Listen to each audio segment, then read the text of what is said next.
Welcome back to the podcast, From Dentist to De Novo. I am thrilled this week to be joined by the one and the only Christine Sison, the founder and the CEO and the head honcho of Swiss Monkey.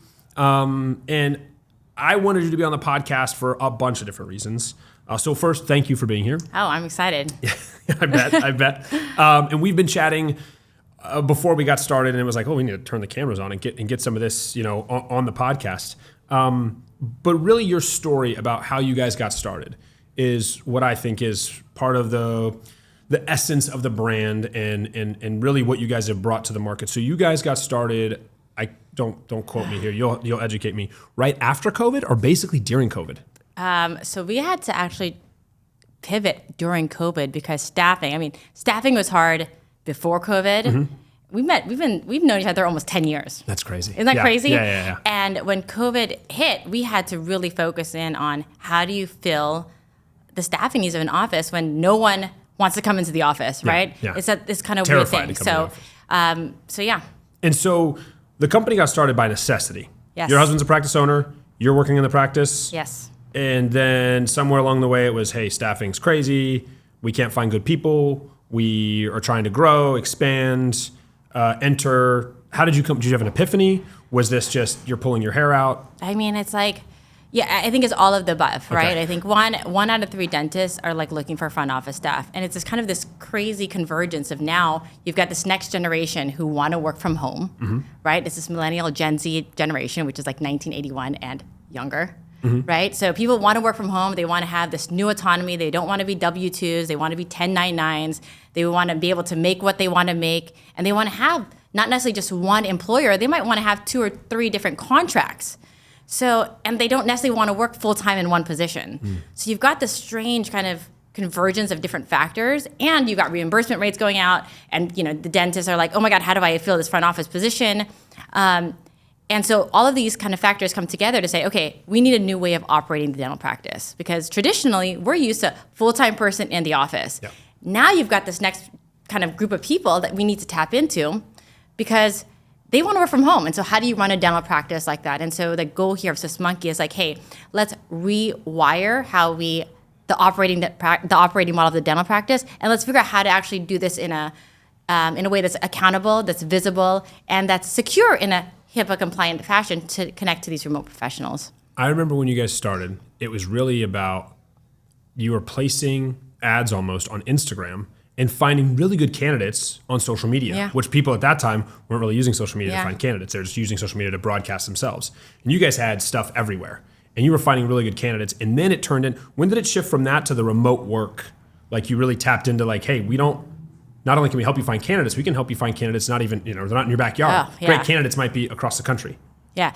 I think it really, when we saw an acceleration, it was right after COVID. Mm-hmm. Doctors were like, hey, I need to like post my checks. Mm-hmm. Everyone's scared to come in. Or they're like, hey, I just, I can't bring everyone back in, mm-hmm. right? So that was when we had to we were forced to figure out a different model. Mm-hmm. And we're like, you know what, if it's not patient facing, we can do it off-site, but you have to be very structured and you have to have a blueprint to do it so you do it well. Outsourcing isn't new. Like we've had people do this for a long time, but I think doing it in a way that made sense and it was very deliberate is really, really important. So right after COVID, you kind of were forced in this corner saying, hey, is there another way to get this done? And you can get it done.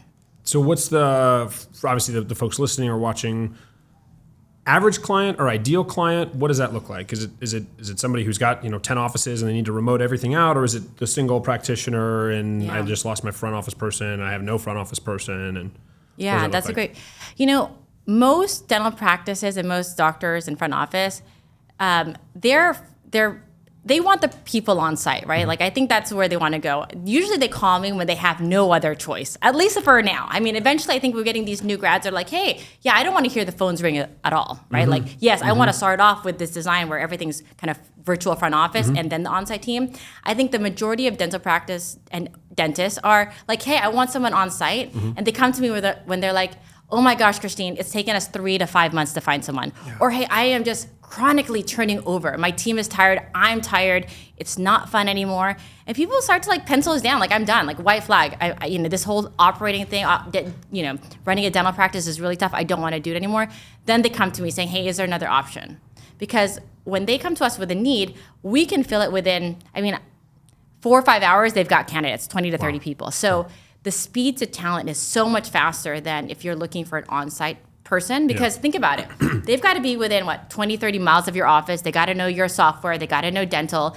That's already for, a time where like people don't want to work anymore. That's now really shrunken your is that a word, shrunken? Yeah. It's shrinked like your talent pool, right? But with remote work, you have no geographic boundaries. That's amazing. So that has totally changed kind of the supply demand dynamics of staffing. Okay.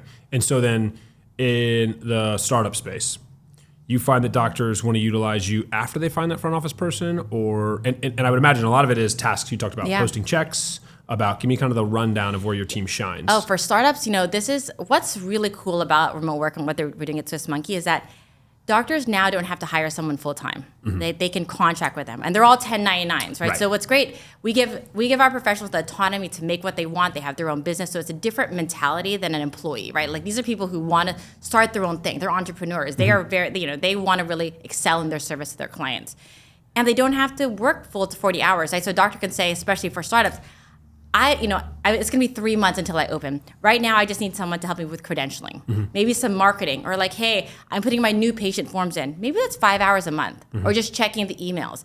It's a fantastic way to stay really lean until you open up, and then maybe you're open up 2 to 3 days. You still don't need someone full time, right? So why have all that extra fat in the staffing piece when you can say, hey, I will just titrate my staffing as I need it, as I grow.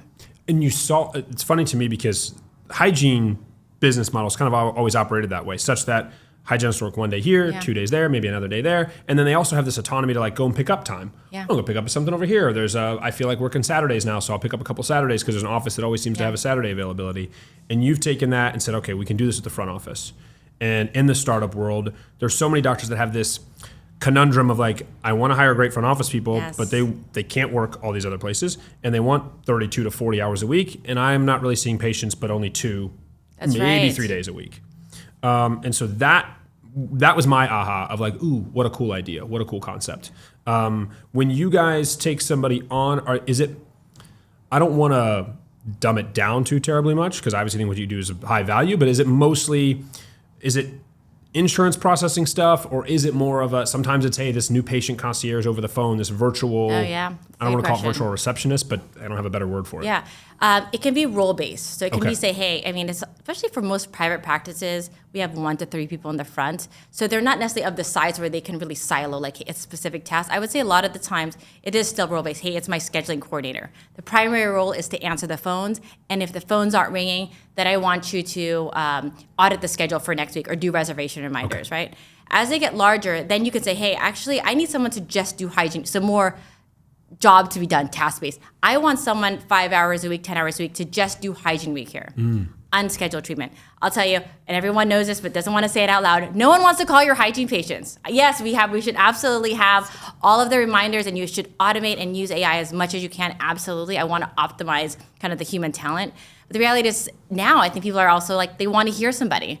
Right? And a lot of those front office tasks that aren't getting done, you don't need a full-time person. You just need 5 to 10 hours a week so that the front office can focus on the patients in the office. And if you've ever been in the front office, it is hard to check people out, check people in, present a treatment plan, and then now you're also tasked with filling the hygiene schedule. It's unreasonable. I think we're just doing too many things, and we're not. Right. It's not a great expectation for the front office. So it can be role-based or task-based. And what's great with our model is it's very fluid.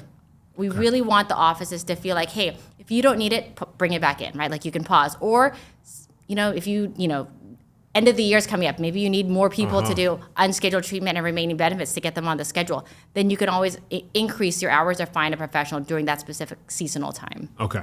So that's insightful. Yeah. I never really thought about it like that. I kind of thought it was like, we have these insurance specialists, or we have these, great people over the phone that are good at scheduling. But so your team is, you've got folks that can kind of do it all. That's exactly. We have a pool of like 4,000 U.S.-based dental professionals that can do a variety of different things. So just depending on what the office needs, it can complement the on-site team. We do have overseas professionals, so it just depends on the office as to what type of team member they want.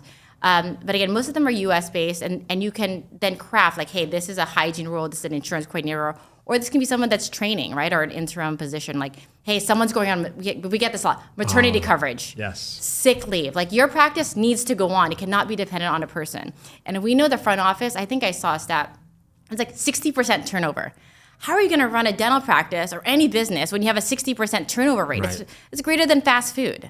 So the idea here is like, when that happens, and it does happen, you just need to have a resource to be able to minimize the impact of what that looks like to your patient experience.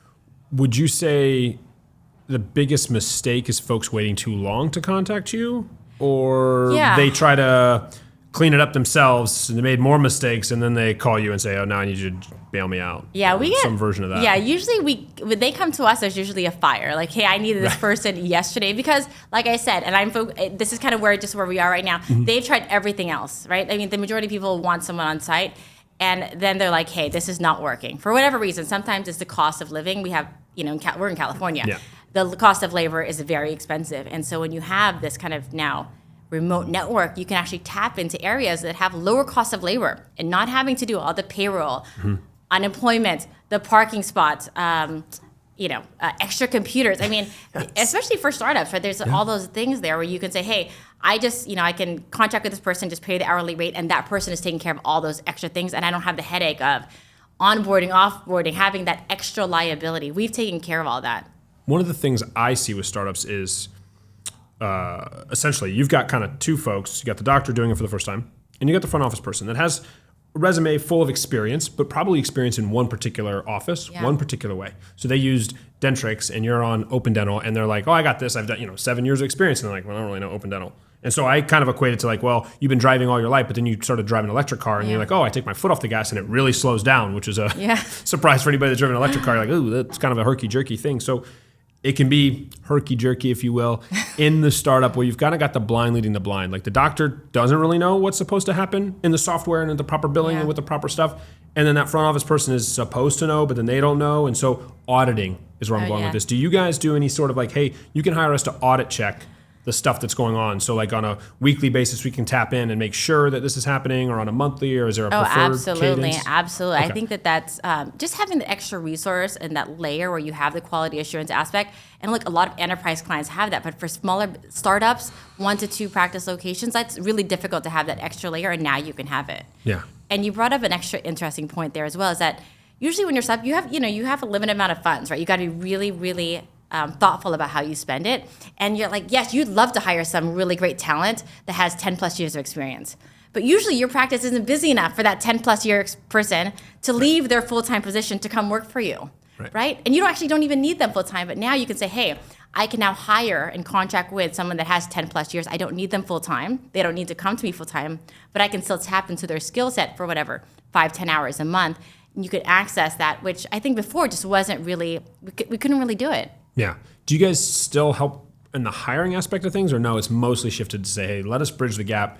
Doc, you still do the hiring part. We're going to be the... I know we are really trying to shift, but at the end of the day, our doctors, they usually want to call us and like, this is the problem, solve it. Okay. So we do a lot of that kind of screening and filtering.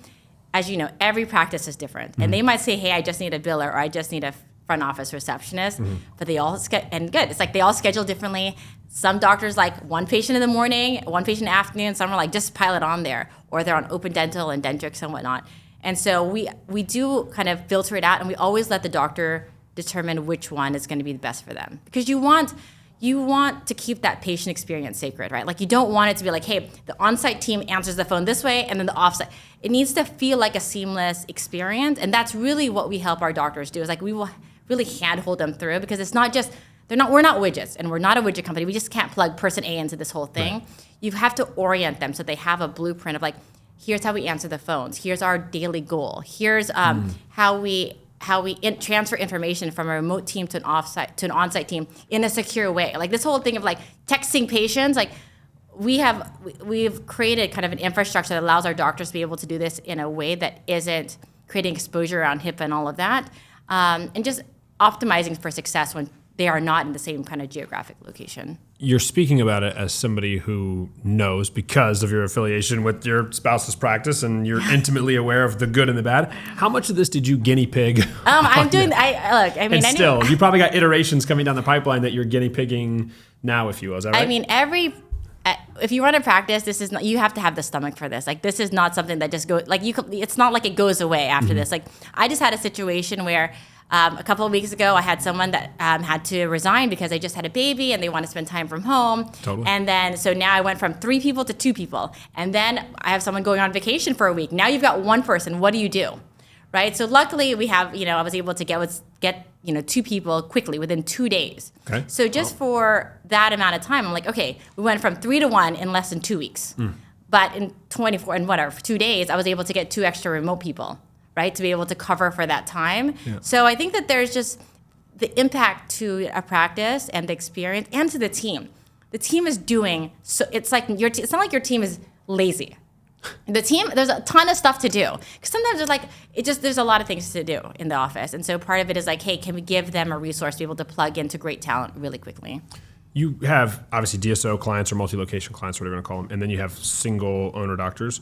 What would you say you've seen as like, I don't know if we're going to call it a secret or an aha moment, but something that the DSOs have figured out that you still think the single doctor owners aren't figuring out or aren't doing? And maybe they can't because of limited resources, or maybe they just mindset, they can't get over the hump.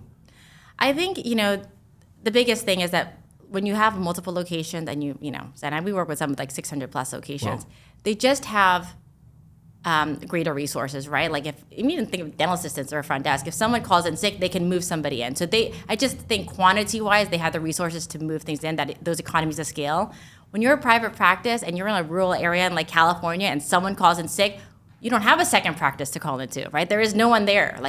So I think this goal here is we are starting to democratize how you run a dental practice because now you have the resources that typically were really reserved for just large enterprise clients. Can somebody create like I don't know if you guys do it like on an account or a profile. Can somebody create one so that it's ready at a moment's notice, or does it really not take that long to come on board with you guys? Oh, in terms of like if they have a need? Yeah, right. Because if I have a fire that needs put out, I can get the fire department comes and puts it out, and I don't need to create an account and a profile. But I know other companies out there, they're like, oh, we need to onboard you, we need a thing, and we need a thing. You're like, dude, I need to figure it out right now. And so is the best process, hey, just have an open, active profile if you think you're going to use us, and then when you call, we can onboard quick? Yeah. Or is it not even that hard to onboard? I don't know. I mean, I would, ideally, this is my own self, I would love everyone to be on there, just have everything all connected, because it does take a moment, right? Like even though, let's just say someone calls in today and you're available, if you don't have the infrastructure in place, which we can help you with, then it's like we got to get all of the logins. That's what I'm worried about. So when they're on the platform, they have the ability to memorialize all the information about their practice. So we get in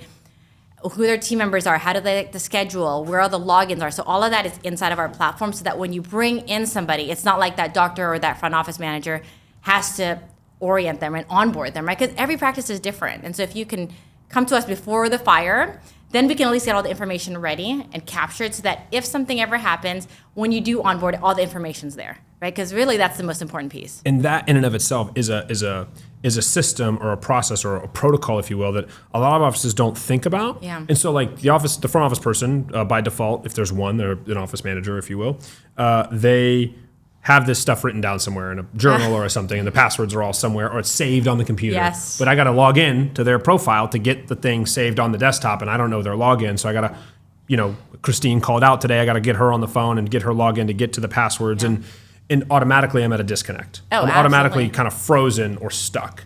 And so that in and of itself of having a centralized setup of where are the passwords and how do we do and what happens if they're out and all that stuff is something that most offices don't appreciate until it's too late. Oh, absolutely. And there are some where you have people just resign immediately, right? And they take all that intellectual property with them, which is really tough.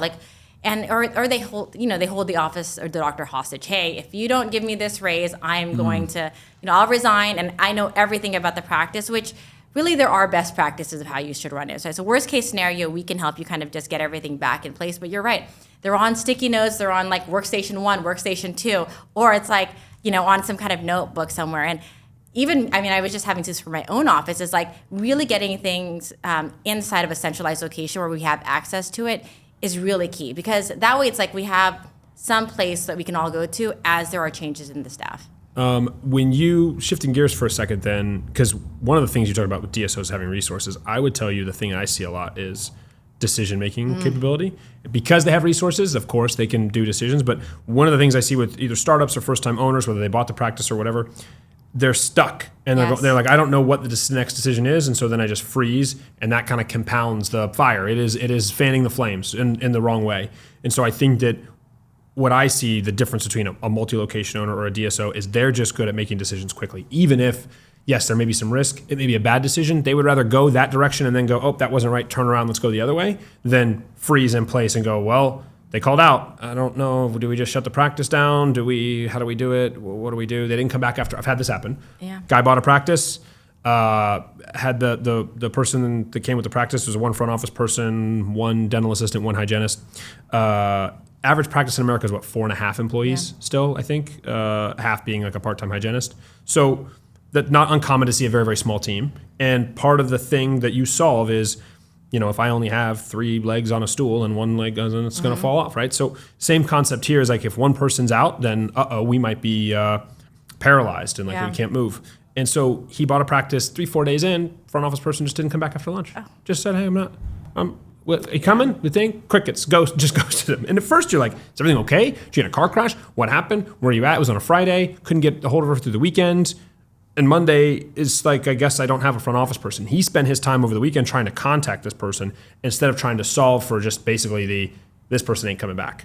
Yeah. And I'm honestly, that particular situation, yes, is unique and is a what if, but some version of that can happen often, and they're stuck in decisions. We see that every single week. That thing is, I mean, or they're like, you know what? They do the whole interview process, and everything looks great, and then day one shows up. And then they no-show. Yes, I have seen that. Or, they're fantastic, they're great for the first 3 months, the first 6 months, and then they churn.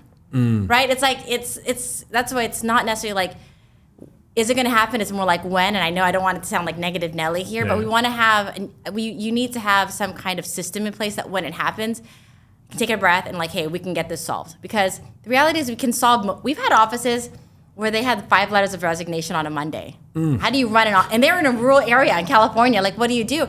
And yes, that's a break the glass scenario. But what's great is that we now have a solution, right? Like, we take a deep breath, we can solve it. We can plug in, we can remote everything out, and we can triage patients and really run that office until you have the time to kind of find people to go back on site. I might steal that break the glass scenario. Break the glass scenario. That you probably means have what? Emergency, break the glass, pull this lever, or get this. What is that? That's an interesting take. Exactly. I mean, think about it. If you have no one answering your phones, no one scheduling, no one sending out claims, no one posting those checks, like, you have a serious issue. Like, that's how we get paid. That's how patients come in. And when you are missing one step there, everything kind of falls apart. And when you're a small practice, every single step matters, right? And so the goal here is like, look, we can find someone to plug in really quickly. Okay. If I've got a doctor who, not startup, but bought their first practice, they typically inherit a team with the practice. And I've said this hundreds of times, and I'm going to say it again here, and that is, inevitably, anytime I see an acquisition happen, and in that transition, you will lose somebody on the team, either by your choice or by theirs. They will either decide, I didn't come on here to work for a female dentist, yada, yada, yada, I'm out. I don't know why they act like that, but in my scenario, they do. Or you want to keep them, but in the end, they're just insubordinate. They don't want to follow the rules. They don't want to acclimate to the direction that you want to go in. And so you have to ask them, hey, this is obviously not going to be a fit for you. That also is a scary scenario because then they keep those folks around too long on the one hand because they don't want to ask them to leave because they're going, I bought this practice and they know everybody by first name and I don't want them to go, but I can't really go on without them, or I can't really go forward with them. And or they don't have a choice. They wanted to keep them. They thought they would stay, but they said, nope, I'm out. You didn't give me the $5 an hour raise that I was promised by old Dr. So-and-so, the former owner, and so I'm out. In that scenario, are you, I think, a first-time buyer not having some version of either a profile with you or awareness about you guys or being able to just pick up the phone and call you quickly is a big gap in their process? Yeah, absolutely. I mean, look, we always want to keep our team members. It's ideal, right? But sometimes it's not a right fit. Sometimes, just things change on their end or on your end as an employer. And really what we're giving them is optionality, right? Like, if you want to keep them, great. Or if something happens and, maybe it's just not a right fit, that you have the option to say, hey, you can go in and look, right? Because typically what happens, especially now where staffing is just continues to be an issue, especially if you're really focused on like, I am going to operate with only on-site team, which is fine. It's just like, is it working for you? And the reality is like, yes, if maybe the majority of the time you want to do that, but if you have at least you're open to a model where you can plug into this kind of contingent workforce, into a remote workforce, you can be much more resilient. It gives yourself the option of when those conversations happen, what else can you do? So that way you don't feel like I only have one choice, I have to do this, because that's the worst feeling, right? The doctors feel taken hostage. Yeah. And then it's not fun anymore. And that's where I think that we see a lot of doctors like, I want to sell my practice. It's not the clinical side that burns them out, right? It's always the stat. It's a lot of work. So yeah, it is. We're not to bash team members, but the truth is that like that is the thing that grinds, is the people component. You could have bad patients too, and you're like, these patients are ungrateful or these things, but the team that you see every day is the one that. Yeah, and we get a lot of office managers that come in and say, you know what, I'm going to resign if I don't get help. Right? It's not even sometimes, and those are the hardest ones where it's like, I had a doctor, he's like, I'm calling you because she said that if I don't get help, she's gone. Oh. Right? So we also have that piece where it's like the majority of people on the team want to make it work, but they can't do everything. Or there's some part of their job that they hate doing. I don't want to call hygiene. I don't want to be on the phone with insurance for that long, right? Yeah. And they want to just do the stuff that really gives them joy. And so this also helps reduce some of that attrition in the front office where it's like, hey, guess what? You can focus on just the patients in the office. You don't have to answer the phones. We'll have someone else answer that. Or you don't have to worry about the insurance aging. We'll have someone do that. So you can really kind of play Tetris here based on the team that you have so that, one, they love their job more, right? And they don't have to do everything. They come in, they focus. It's a little more serene. Mm-hmm. So I think our practices use this kind of in different ways depending on what the situation for their practice is. So you kind of unlock something there for me. The front office team could actually be excited to see you guys show up, if you will. Show up in that, like, hey, we're going to bring in support. As opposed to like, oh no, we're bringing them on because there's a fire that's put out or we're all under a lot of stress or whatever. It's more like, hey, we're bringing in support, air cover, whatever you want to call it, to help alleviate some of your stresses. So you would say then that in those scenarios, are you pretty collaborative with the front office team and not just doc, like hyper connected there? Absolutely. I mean, it can work if the doctor shoves this model down their throat, like, okay, this is going to happen. You really see an optimal kind of performance here when the on-site team and off-site team are, because they're one team, right? It's really hard to have a great team. It's like the off-site team hates the on-site team. It's not a great way to function. You can kind of make it work, but it's super clunky. It's not fantastic.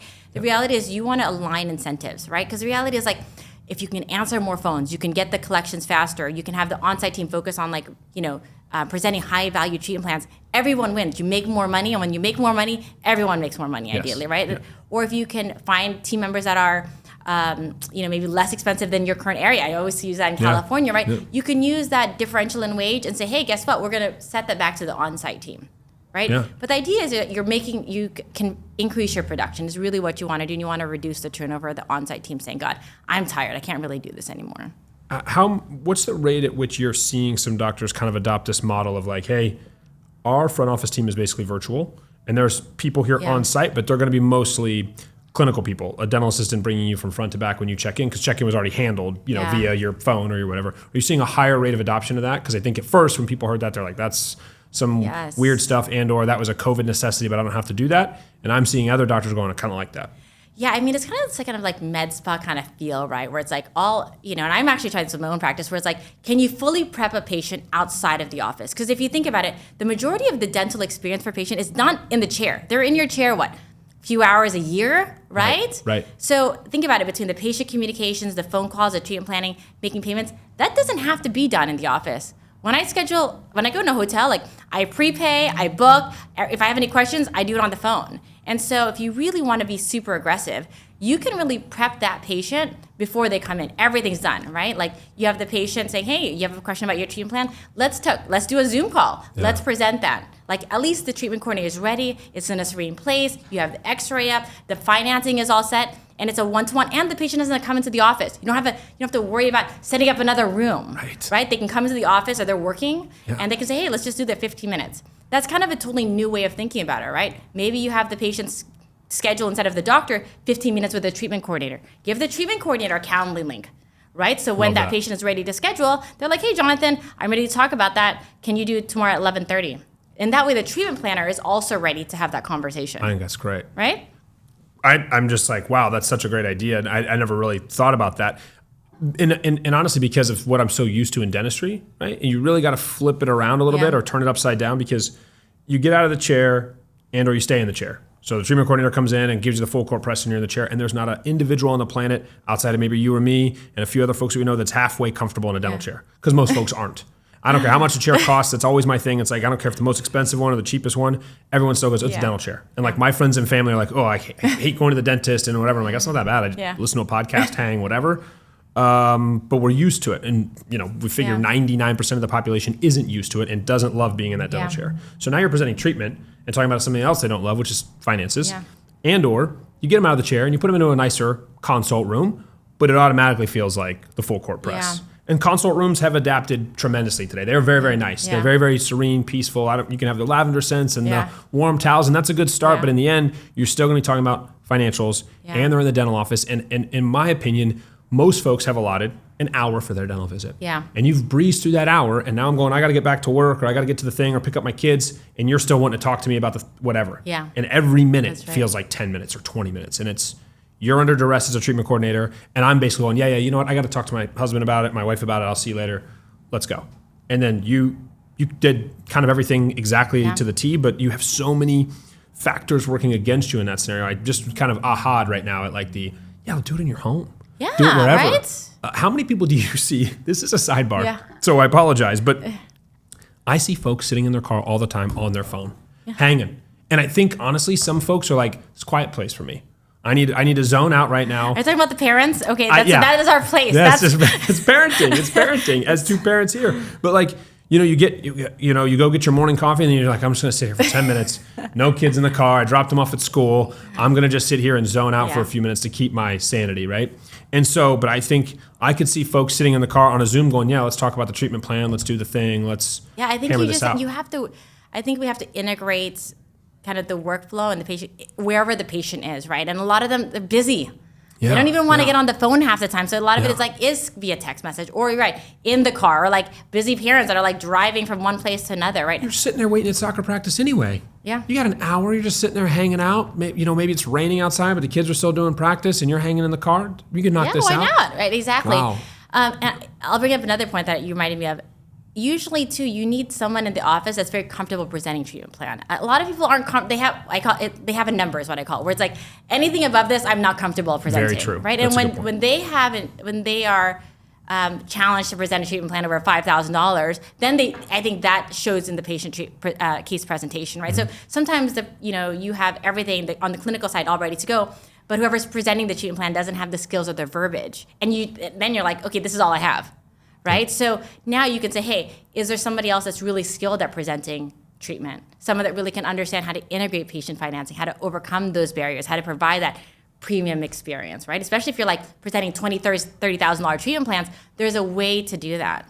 And so, are you guys then, I never thought this before, but are you guys then obviously doing additional training with your own team to say, hey, I hired you and you're great, but you got to get past that $5,000 hump or $10,000 hump or whatever. You're doing that as well. Because my point being is that dentists, the best of the best are doing some CE for their team, but it's a 1 weekend course. And they went to the 1 weekend course and they've heard the person speak in front of the room and they were a master closer. But the reality is like they were in the room doing a role play, and I can close anybody in a role play. And I'm not saying that to be ego driven. I'm saying it's a role play. Yeah. I can manipulate the factors however I want, but I wouldn't dare say, oh, give me a $20,000 treatment plan and let me convince a busy mom who's in a hurry that she needs to sign right here and here. And she's looking at her watch the whole time or her phone, or saying, I'm getting text messages from the school and my child just fell, and you're cooked. Yeah. You're not selling that treatment plan, even if you're the best of the best. But I never thought about your team actually taking additional training to be very, very good at presenting treatment, closing cases. I mean, here's what's really cool is that because, again, these are independent contractors, right? Like, typically, I think I heard a stat, it was like 5% of team members actually get CE when they're like employee, right? There's not that they don't spend a lot of time on it, but as independent contractors, because they are on their own business, I think it's like 15 to 20%. I mean, they end up spending a lot more money and time investing in their business and CE. Right. So they're highly incentivized, right? Because now it's like, hey, Dr. Jonathan, I'm making $22 an hour. I would like to make $25 because of X, Y, Z, right? So we've got these professionals that are highly motivated to really advance their skills, right? And so for us, yes, we're looking at how do you provide extra training around like increasing case acceptance, using patient financing, doing a better job with creating a more efficient revenue cycle, et cetera. Okay, interesting. Anything that we haven't talked about that you think the listener, the viewer needs to know either about you guys or about the market? Like anything you see coming down the pipeline and like, hey, this is gonna, I think part of it is that this front office change that we're talking about, or like, hey, it may not be what we used to think it was. As my mind is going right now, I'm really thinking like, because I obviously am here for the private practitioner. Like I want to help the startup doctors and the first-time buyers to preserve the private practice model. DSOs aren't going anywhere, obviously. But my point being, what a way to differentiate yourself. Where maybe the DSO corporate model is funnel you into the consult room, high pressure tactic you, or sit over top of you in the chair, and you can immediately see a shift in the private practice model, elevated, if you will, such that we're doing it in the comfort of your own home. We're here to help you. We're here to bring a higher level of service. And what better way to do that than to completely change the way we present treatment and go over case acceptance? That's just where my mind is going. But is there anything you see, hear, rumors you want to dispel about remote workers are all going to be, they can't speak English or they don't know or anything goofy like that? Thanks for the open question. So one, I think you don't have to use a remote team forever. It can be 5 hours a week, 5 hours a month. So a lot of the doctors, they're like, oh, I need someone for full time. You don't need someone full time. Like you can come to us and say, hey, I just need someone for 2 weeks. Or I just want to, a lot of my doctors are really scared. Like, this is your brand. I get it. This is your community. This is your team. We have people in like rural New York. They're like, I have a very specific community. Or I had one just the other day. They need someone that speaks Vietnamese and Tagalog. Oh. It's a very, they're in a very particular part of LA. Mm-hmm. And so they're like, but I don't need someone full time. Right? So I think part of it is like, hey, you can get really great talent that has very specific skills, but also it doesn't need to be for full time. So try it 5 hours a month, 5 hours a week. Build trust in the model. And then you could always titrate up, right? And if you hire somebody, you can always sunset the position is what I call it, and then bring it back in. So the goal here is that you now have an ecosystem that you can kind of tap in and out of as you need to, because we know it's very fluid in the front office. And the last thing I want, and I hate being stuck in contracts. I don't like having like minimums and max. I just don't. And I get that. And this is really built for the private practice so that you had the flexibility to say, hey, this month, for pediatric offices, high volume, some of the summer months or whatever it might be, right? I need more people. And then maybe there's going to be times where like, we're all going to be off at this time and maybe I need less people or whatever it might be. So one, it doesn't need to be full-time. It can be fractional. Okay. Awesome. I was thinking about myself and thinking, if I were to call you up, I would say, this is my own personality. I know I need the help, but I don't really know where to start. Because you might say, well, what do you want us to do? And I'm going to say, I don't know. I got a lot of stuff. What do you say to that person that calls you up? It's like, I think I'm going to need your help. My front office was complaining that they need support. How do you get me started? Or is there kind of a question process that you go through and then you identify, this is where you need help? We always look for, if you're not sure, we always look for the fire first. Where can we provide the most relief right away? It doesn't have, because you can always add things on, right? So I would say like, start off small if you've never done this because you're nervous. Let's start off small where we know we have high value, high impact, and start there. Okay. Get that going for the next month. And then, our doctors typically will start off with like 15 hours a week. And by the time, a few months, they're like, oh, let me add on this. Or like, let me add on that. Let me add on another person. Because they're like, okay, I get it. It works. Okay. Right? So I think that's fantastic. And I was going to bring another point that I think is important is the visibility of work. We have a lot of doctors that are like, okay, I have someone that's in Tennessee or in Georgia or whatever it is. And they're like, how do I know what they're doing? So the structure we built out is that we really leaned into it. And we said, hey, when they remote in, and they clock in, we start to take screenshots of the monitor, keyboard strokes, and at the end of every shift, they have to submit a productivity report. What did they do? It's a great way for them to be really proud of the work that they did. How many calls did I make? How many hygiene calls did I do? How many treatments did I reserve? All of those pieces, right? That way you're having conversations based on data, not based on emotional feel, which is what we do. Yes, Jonathan, I'll give you a raise because you've been with us for 6 months, right? The reality is like, we're a business, right? And they're a business. And the goal here is like, if they want, it's value for value, right? Like, look, I hired you for, 8 hours on Saturday. How many calls did you make? How many calls did we actually answer? Yeah. And if it's only one, maybe I don't need the full time, or maybe I need to add additional roles. So we've really created kind of more a data-driven kind of metric in terms of like performance and evaluation and visibility. Sometimes people are like, oh, do they feel like they're always being watched? I think professionals that are really proud of the work that they're doing, they want to create a high value, high impact, right? Like the reality is, if it's not working, why are we just adding another expense if we're not actually making more money, right? Like that doesn't make any sense. So the goal here is that the professionals have, the impetus is on them to make sure that they are showing and demonstrating value around the work they're doing into an office. I think that there's probably offices like, I want a productivity report for my team right now that I can see in the front. I would know. You guys answering the phone? Because I'm seeing a lot of missed calls. Because you've done this. Like, the first thing you ask at the office team sometimes is like, hey, what can I do to help you? Add another team member. Yeah. It's like, do we really need another team member? We're one doctor. Yes. And there's like only 2 patients. Like, what's happening in the front, right? So the reality is like, can we create some kind of reporting structure at the beginning so that we can understand, like, maybe we don't really need somebody. Let's just kind of get a sense of like what's happening on a day-to-day basis. That's super insightful. I love that you guys have that. I didn't even know you had this productivity report. There it is, surprise. I've never been a customer, so that would make sense. I get it. I'm not a dentist. So then lastly, Christine, where can we find you? How does somebody get a hold of you? Swiss Monkey's an easy name to remember and hard to forget, I think, by design. I do love your logo and branding. Do you do all that yourself? Because this was created way before you could just chat GPT I did. We had some people that did some remote work for us, and we had some design and branding. Okay. And it's just kind of, choosing the right one that kind of felt good for us. All right. As far as where to find us, social media. So we're all over Instagram, Facebook, LinkedIn. Our website is swissmonkey.io, and you can set up a 15 to 30-minute free call with us if you have any questions. Okay. Why.io? It was like, at that point, it was like input, output. I don't know. Oh, that's cool. Yeah. I always wondered that. Yeah. All right. Great. Well, thank you so much for being here. Thank you so much for having me. Yeah, I loved it.